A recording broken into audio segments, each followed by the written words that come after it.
Голощекиннің Сталинге жазған хатында мына қазақтың интеллигенциясы өте күшті, қауіпті деп жазған болатын. Олар егер бізге теңдік беріп қойса, басқаларынан да айырылып қаламыз деп қауіптенген екен.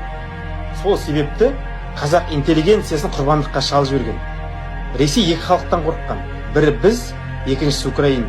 Сталин қазақ халқын оңайлықпен тізе бүктіре алмайтынын түсінеді де, ол тарихқа көз жүгіртеді.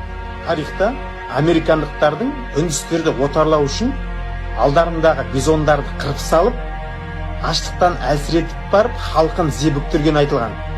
Кейбір деректерде американдықтардың 105 миллион үндістің 95 миллионын өлтірген айтылады. Осы саясатты ұстанған Сталин украиндықтардың бидайын, қазақтардың малын тартып алып, аштықтан қыра бастаған. Бас көтереді-ау деген қазақ интеллигенциясының 25 мыңын репрессияға ұшыратып, 25 мың ату жазасына бұйырған екен.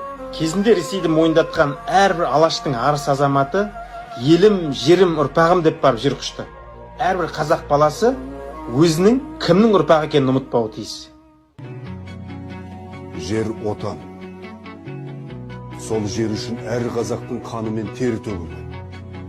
Басымызға қандай күн туса да, қазақ еліне қызмет етуге ант етем. Тар заман,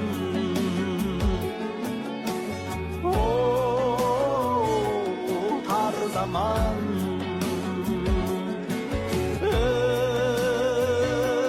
тар заман,